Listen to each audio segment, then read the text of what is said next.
normally do. All right, just like we normally do. Hi, I'm Jen. And this is Terry. And we just decided we would talk about why we chose our rigs then and would we still choose it again. So who wants to start first? Go ahead. Okay.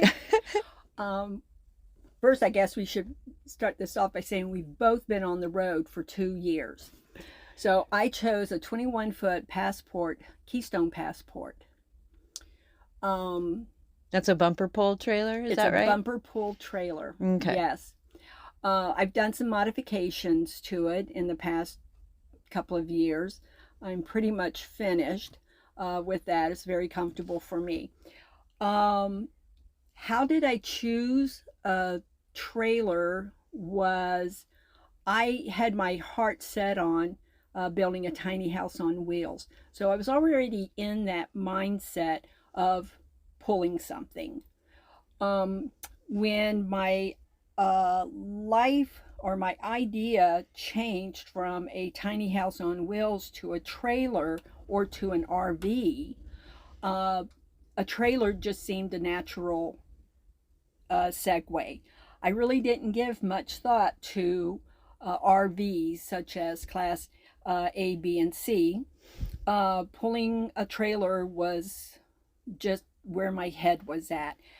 I had also purchased a truck, so in anticipation that I was going to be pulling a trailer. Makes sense. So that part was pretty easy. Investigating trailers can be mind-numbing, but it was a necessary step so that when I did find my trailer, I recognized it immediately. This is what I want. What did it have to have? Absolute. Paramount. Paramount. Oh, that's a good question. I wanted a walk-around bed. Mm-hmm. A decent kitchen setup, and a bathroom, a dry bath. So a dry bath is, I had a separate shower, like a wet bath where everything in the room gets wet when you shower. This has a separate shower and a toilet area. Good way to put it. So, much nicer than the way I put it. Yeah. So I also wanted an aluminum frame trailer. I never thought that I would be able to afford one. So when I went to look at this trailer, it was used. It was being sold by a private owner. The first area of the trailer that the owner showed me was the pass-through. And I looked inside and saw the aluminum frame, and I pulled the trigger right there. This man, it was funny, he asked me, well, would you like to look at the inside? I kind of sort of already knew what the inside looked like because I looked at so many floor plans, but to humor him, I did look inside. It was fine. But what's so important about that aluminum frame? Just the integrity of the overall trailer. Gotcha. So that's why you wanted wood, it. It's metal. It's a metal alloy. So that made me feel better about my investment. Okay, so it sounds like it is a tiny house on wheels, except it's constructed differently. It's constructed differently and weighs about 3/4 less. Wow. Because tiny homes on wheels are in the neighborhood of 12,000 pounds, and my trailer with dry, empty, is maybe close to 4,000. So it's a huge difference. Yeah, I don't even think about how much mine really weighs because I'm not pulling it. I drive it. You drive it. So that doesn't even cross my mind, and another interesting thing is that we found out we paid the same amount of money for our rigs. Used market. We paid the same. 12,000. You spent 12,000. So what did you get, Jen? I wanted a small apartment on wheels instead of a tiny home. And I guess the easiest way to do that instead of a van would be a Class C, which is a motorhome with a bed above the cab. And it's all self-contained as far as their water, and has its own generator, and kitchen setup.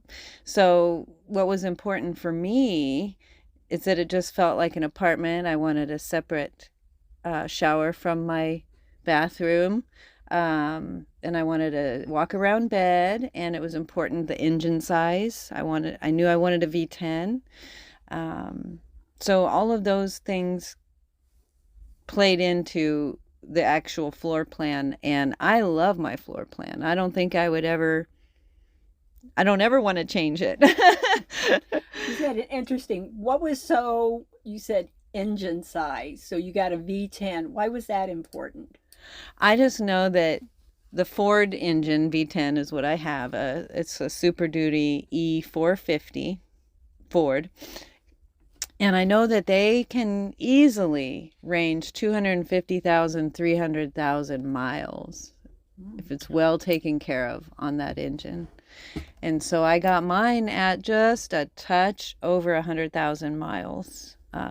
It was a Cruise America in its early days. They're built specifically for Cruise America, so they're built a little differently than what you would buy at the RV dealership. And I also feel they're well taken care of when they're a rental.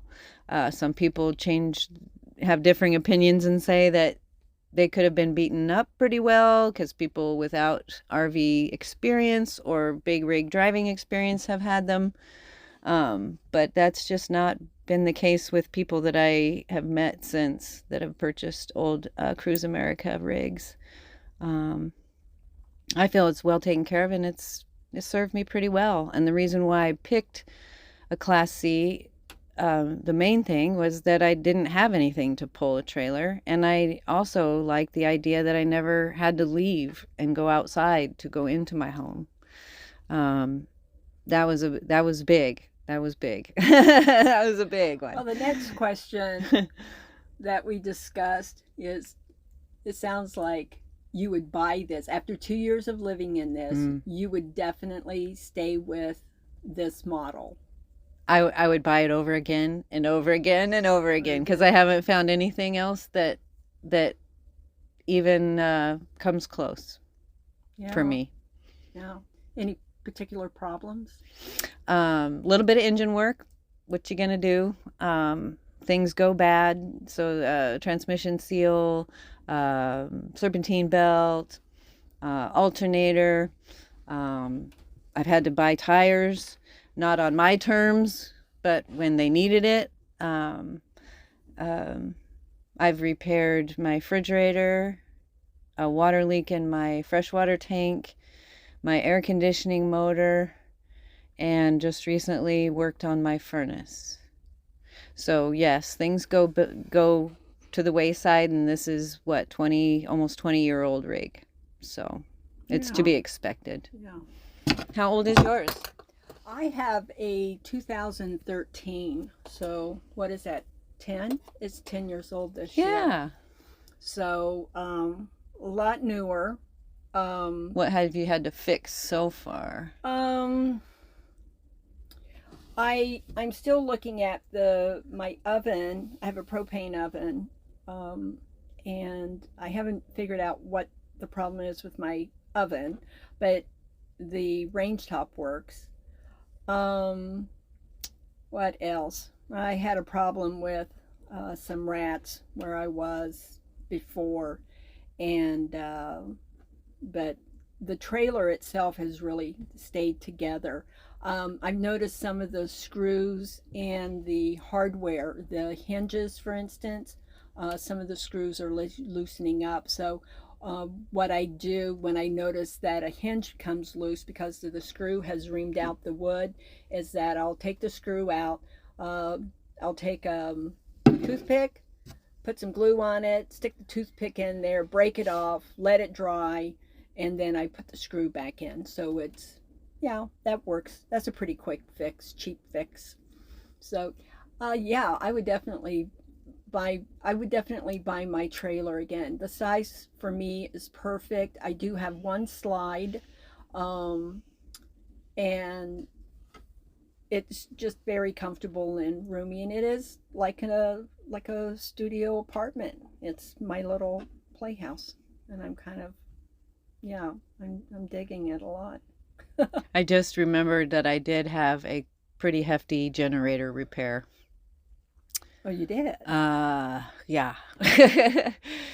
It, yeah, I had to have it go to the technician that time. All the other little things I've been able to do on my own, Hmm. other than, maybe a quick 20-minute stop with a refrigerator guy. And he taught Right. me what I needed to know and I ran with it. But um, I think I appreciate that I have an older rig because the systems are simple and I can work on it. So that's kind of another reason why I wanted an older rig instead of the newer ones. And I also noticed that a lot of the same problems are happening, or same kind of repairs can go wrong on a brand new one. So why invest that kind of money In a is the way I brand new felt. one. Yeah. That's an interesting word, invest. Was this an investment? It's not an investment like land or a building. It's an investment in a little bit different part of your life. It's an investment in experiences and opportunities. Um, that's the way I look at it. Yeah, me too. I have had not too many people, but I've had a couple that have asked me, well, what do you think about resale? And when I bought my trailer, I did not buy my trailer for resale I value. didn't think of that either. Yes. Um, I wanted to be in a position to invest in my life and invest in experiences, not invest and maintain a piece of real estate. I could have gone that way, but then I would have been trapped to a piece of geography, and I would have been a slave to this building on a piece of ground. And I that I've done that before, and I've raised my children in a sticks and bricks, and so I have done that, and I don't need to do that anymore. I want to invest in me. So I took $12,000 and I bought a piece of equipment that is going to allow me to be a mortgage free and travel where I want to go and and do what I want to do. So it's clearly an investment in my life and my own experiences, and not in a thing. Yeah, I think it depends on what drives you. Some people are very um, outdoorsy, a little more, how do you say it? Adventurous, or they have to travel a lot more. They want to go see more things. It doesn't matter how they travel there. Sometimes they just, whether they're flying or biking or driving, they don't care if it's by a boat. But I just wanted to do it for a way of life. I wanted to always be moving or always be seeing something new. Or um, I mean, I couldn't buy a house every 3 months when I get tired of a place and then move, but I can do it in this. Yeah. But statistically, I have read that the population, a big portion of our population, changes residences about every 7 years. So yeah, that still seems like that seems like You wonder a what's, lot. yeah, playing into them staying that There long. is. I have a friend who has her daughter is married to a military man, and since this woman that I've known really basically all of her life, and she and her family, she's raising 4 children, and she just sent one off to college, and one's going to be graduating high school. And but she literally has moved all of these people, like, I don't know, 6 or 7 times already. They move a lot, and they buy their home. So they have to sell a home and then buy a home, because wherever her husband is transferred to, the rents are Wow. too high. So it makes more economical sense for them to buy a home wherever they're transferred. that just seems that's just sounds exhausting. As a matter of fact, it is exhausting. But like you, that is one way to travel. But this is so much more. It's easy. Mm-hmm. Traveling in a RV, just picking up and going, and yeah, I it's very very We're not satisfying. pulling a bunch of kids in tow, No, or I don't have many pets children. even, Yeah, you you and I know. have that in common. No children, but we are different generations Mm-hmm. because I'm retired. Yeah, I think we look at this differently in the fact that um, you just kind of look at it like this is how you're going to do your retirement. And I'm way earlier than retirement age. So um, So what it's, are you doing these days? to me, it's just kind of like exploring myself more, I guess, instead of saying, okay, I'm going to hold and wait until my retirement to enjoy those things. But I work online, so I can work anywhere. I just started doing that. I'm just building myself up as far as getting clients and things like that. But I think that work is work, and you should invent what works for you. So you can be where you want to be. And I knew I didn't want to be in the suburb. I knew I didn't want to be in the big city. And I sure knew that I couldn't get a lot of job options way out in the rural communities. So this is how I found what works best for me. Yeah. Well, it's after 2 years, I did not plan a whole lot. I knew what it took, what I needed for to live on every month, and I kind of just had a rough sketch. I penciled everything out, and it looked okay. I didn't look at it too. I didn't scrutinize. I didn't You can figure it scrutinize out when you go, anything. yeah.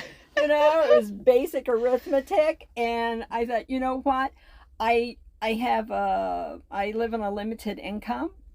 I have the ability because I'm still healthy, but I can um, get a job if I need to.